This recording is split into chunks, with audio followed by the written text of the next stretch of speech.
राधे राधे। जय श्री कृष्ण। कार्यक्रम में उपस्थित ब्रज के पूज्य संतगण, उत्तर प्रदेश के राज्यपाल आनंदीबेन पटेल, मुख्यमंत्री श्रीमान योगी आदित्यनाथ जी, हमारे दोनों उप मुख्यमंत्री में मंत्रिमंडल के और सहयोगीगण, मथुरा की सांसद बहन हेमा मालिनी जी और मेरे प्यारे ब्रजवासियों, सबसे पहले तो मैं आपकी क्षमा चाहता हूं क्योंकि मुझे आने में विलंब हुआ, क्योंकि मैं राजस्थान में चुनाव के मैदान में था और उस मैदान से अब इस भक्ति वातावरण में आया हूं। मेरा सौभाग्य है कि मुझे आज ब्रज के दर्शन का अवसर मिला है, ब्रजवासियों के दर्शन का अवसर मिला है, क्योंकि यहां वही आता है जहां श्री कृष्ण और श्री जी बुलाते हैं। ये कोई साधारण धरती नहीं है, ये ब्रज तो हमारे श्यामा श्यामजू का अपना धाम है। ब्रज लाल जी और लाडली जी के प्रेम का साक्षात अवतार है। ये ब्रज ही है जिसकी रज भी पूरे संसार में पूजनीय है। ब्रज की रज रज में राधा रानी रमी हुई है, यहां के कण कण में कृष्ण समाये हुए हैं। और इसलिए हमारे ग्रंथों में कहा गया है, सप्तद्वीपेषु यत् तीर्थ भ्रमणात् च यत् फलम प्राप्यते च अधिगम तस्मात् मथुरा भ्रमणीयते। अर्थात विश्व की सभी तीर्थ यात्राओं का जो लाभ होता है, उससे भी ज्यादा लाभ अकेले मथुरा और ब्रज की यात्रा से ही मिल जाता है। आज ब्रज रज महोत्सव और संत मीराबाई जी की 525वीं जन्म जयंती समारोह के जरिए मुझे एक बार फिर ब्रज में आप सबके बीच आने का अवसर मिला है। मैं दिव्य ब्रज के स्वामी भगवान कृष्ण और राधा रानी को पूर्ण समर्पण भाव से प्रणाम करता हूं। मैं मीराबाई जी के चरणों में भी नमन करते हुए ब्रज के सभी संतों को प्रणाम करता हूं। मैं सांसद बहन हेमा मालिनी जी का भी अभिनंदन करता हूं। वो सांसद तो है, लेकिन ब्रज में वो रम गई है। हेमा जी न केवल एक सांसद के रूप में ब्रज रस महोत्सव के आयोजन के लिए पूरी भावना से जुटी हैं, बल्कि खुद भी कृष्ण भक्ति में सरोबार यानी होकर प्रतिभा और प्रस्तुति से समारोह को और भव्य बनाने का काम करती। मेरे परिवारजनों, मेरे लिए इस समारोह में आना एक और वजह से भी विशेष है। भगवान कृष्ण से लेकर मीराबाई तक ब्रज का गुजरात से एक अलग ही रिश्ता रहा है। ये मथुरा के कान्हा गुजरात जाकर ही द्वारकाधीश बने थे और राजस्थान से आकर मथुरा वृंदावन में प्रेम की धारा बहाने वाली संत मीराबाई जी ने भी अपना अंतिम जीवन द्वारिका में ही बिताया था। मीरा की भक्ति बिना वृंदावन के पूरी नहीं होती है। संत मीराबाई ने वृंदावन भक्ति से अभिभूत होकर कहा था, आलीरी मोहे, आलीरी मोहे लागे वृंदावन निको, घर घर तुलसी ठाकुर पूजा, दर्शन गोविंद जी को।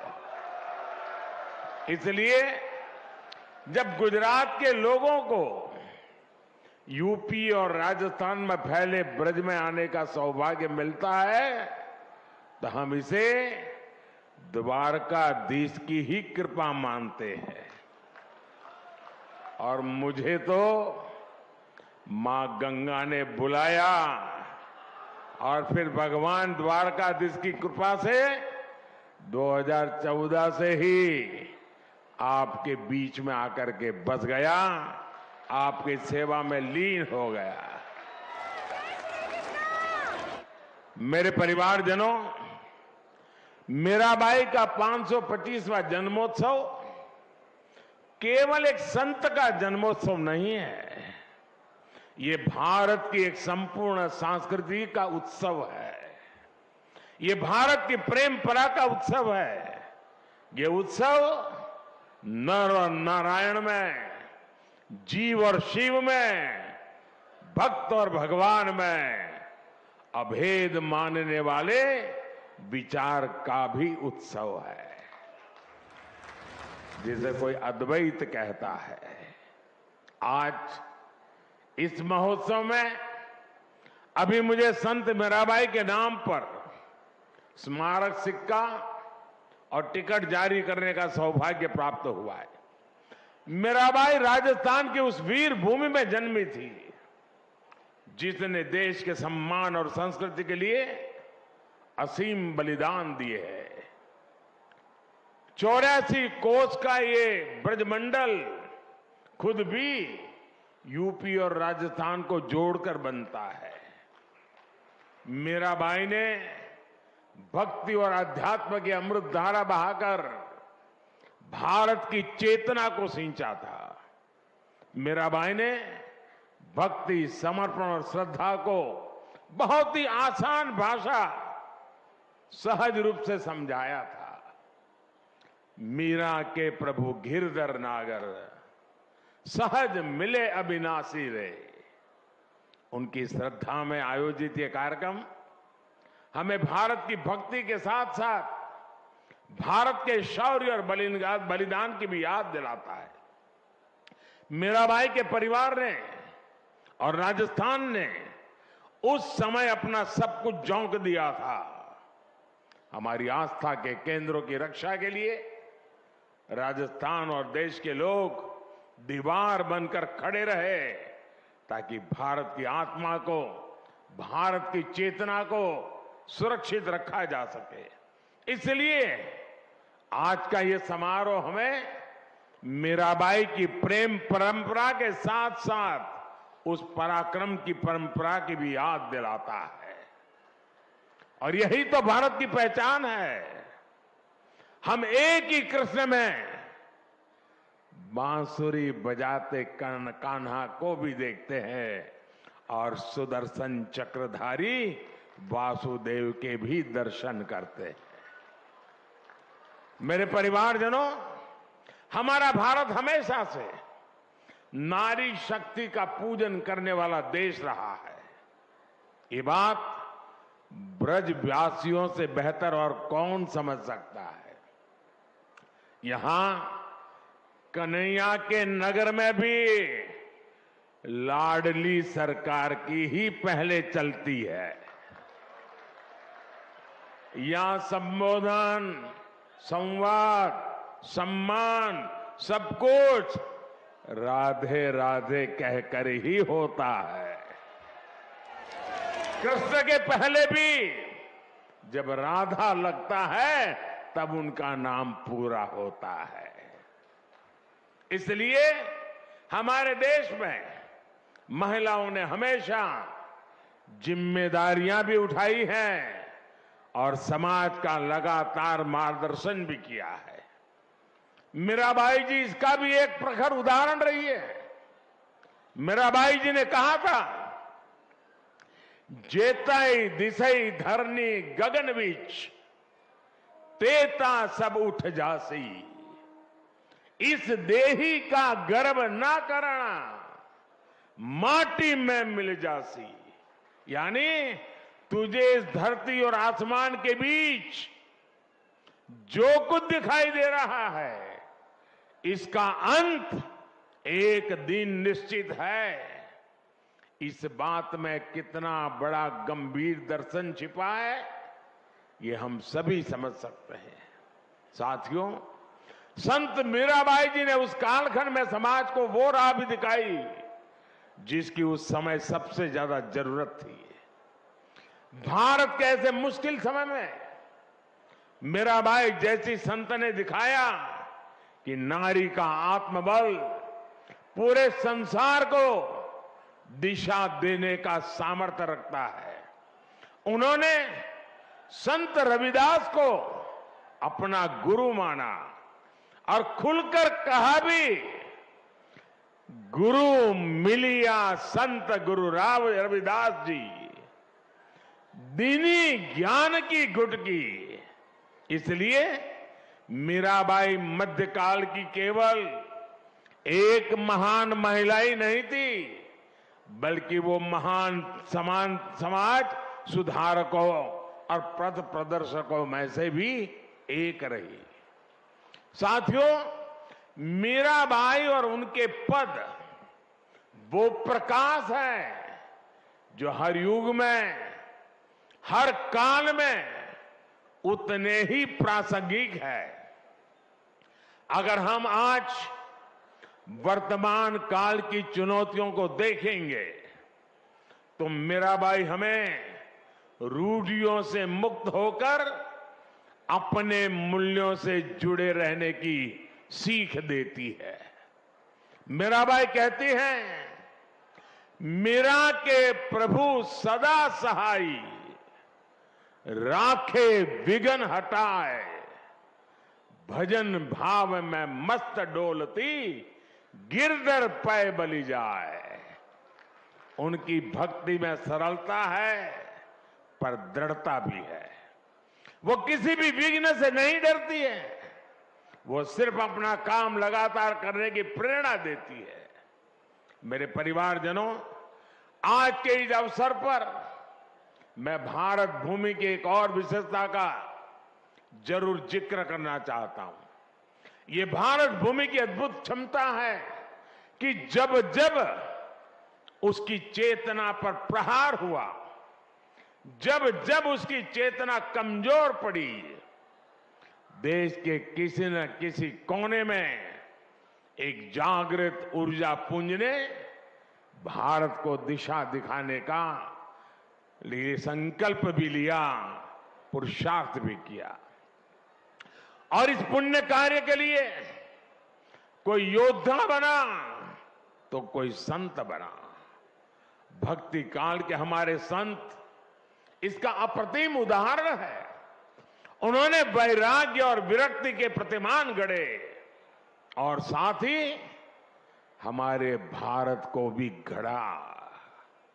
अब पूरे भारत को देखिए, दक्षिण में आलवार संत और नायनार संत थे, रामानुजाचार्य जैसे आचार्य थे।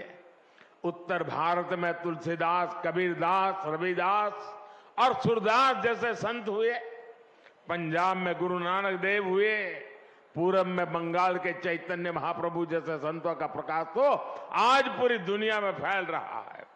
पश्चिम में भी गुजरात में नरसिंह मेहता, महाराष्ट्र में तुकाराम और नामदास जैसे संत हुए। सबकी अलग अलग भाषा, अलग अलग बोली, अलग अलग रीति रिवाज और परंपराएं थी, लेकिन फिर भी सबका संदेश एक ही था, उद्देश्य एक ही था। देश के अलग अलग क्षेत्रों से भक्ति और ज्ञान की जो धाराएं निकली, उन्होंने एक साथ मिलकर पूरे भारत को जोड़ दिया। और साथियों, मथुरा जैसा ये पवित्र स्थान तो भक्ति आंदोलन की इन विभिन्न धाराओं का संगम स्थान रहा है। मलुकदास, चैतन्य महाप्रभु वल्लभाचार्य, स्वामी हरिदास, स्वामी हित हरिवंश प्रभु जी जैसे कितने ही संत यहां आए। उन्होंने भारतीय समाज में नई चेतना फूकी, नए प्राण फूके। ये भक्ति यज्ञ आज भी भगवान श्री कृष्ण के आशीर्वाद से निरंतर जारी है। मेरे परिवारजनों, व्रत के बारे में हमारे संतों ने कहा है, वृंदावन सो वन नहीं, नंद गांव सा गांव, बंसी वट सो वट नहीं, कृष्ण नाम सो गांव। अर्थात वृंदावन जैसा पवित्र वन कहीं और नहीं है, नंदगांव जैसा पवित्र गांव नहीं है, यहां के बंशी वट जैसा वट नहीं है, और कृष्ण के नाम जैसा कल्याणकारी नाम नहीं है। ये व्रत क्षेत्र भक्ति और प्रेम की भूमि तो है ही, ये हमारे साहित्य, संगीत, संस्कृति और सभ्यता का भी केंद्र रहा है। इस क्षेत्र ने मुश्किल से मुश्किल समय में भी देश को संभाले रखा, लेकिन जब देश आजाद हुआ तो जो महत्व इस पवित्र तीर्थ को मिलना चाहिए था, दुर्भाग्य से वो नहीं हुआ। जो लोग भारत को उसके अतीत से काटना चाहते थे, जो लोग भारत की संस्कृति से, उसकी आध्यात्मिक पहचान से विरक्त थे, वो आजादी के बाद भी गुलामी की मानसिकता नहीं त्याग पाए। उन्होंने ब्रज भूमि को भी विकास से वंचित रखा। भाइयों और बहनों, आज आजादी के अमृत काल में पहली बार देश गुलामी की उस मानसिकता से बाहर आया है। हमने लाल किले से पंच प्राणों का संकल्प लिया है। हम अपनी विरासत पर गर्व की भावना के साथ आगे बढ़ रहे हैं।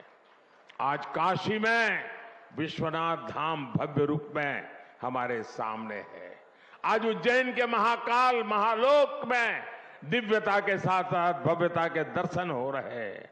आज केदार घाटी में केदारनाथ जी के दर्शन करके लाखों लोग धन्य हो रहे हैं। और अब तो अयोध्या में भगवान श्री राम के मंदिर के लोकार्पण की तिथि भी आ गई है।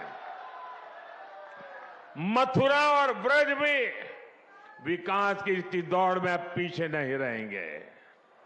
वो दिन दूर नहीं जब ब्रज क्षेत्र में भी भगवान के दर्शन और भी दिव्यता के साथ होंगे। मुझे खुशी है कि ब्रज के विकास के लिए उत्तर प्रदेश ब्रज तीर्थ विकास परिषद की स्थापना की गई है।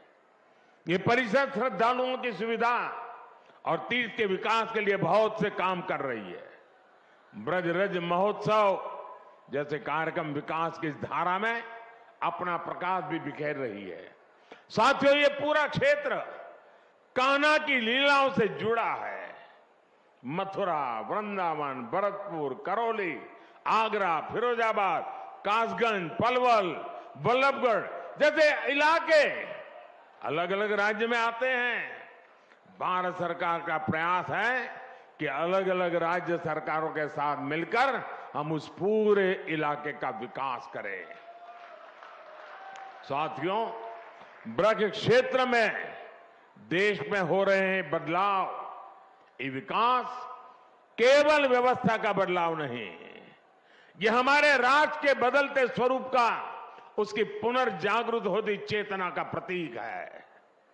और महाभारत प्रमाण है कि जहां भारत का पुनरुत्थान होता है, वहां उसके पीछे श्री कृष्ण का आशीर्वाद जरूर होता है। उसी आशीर्वाद की ताकत से हम अपने संकल्पों को पूरा करेंगे और विकसित भारत का निर्माण भी करेंगे। एक बार फिर आप सभी को संत मीराबाई जी की 525वीं जयंती पर मैं बहुत बहुत शुभकामनाएं देता हूं, बहुत बहुत धन्यवाद देता हूं। राधे राधे, जय श्री कृष्ण।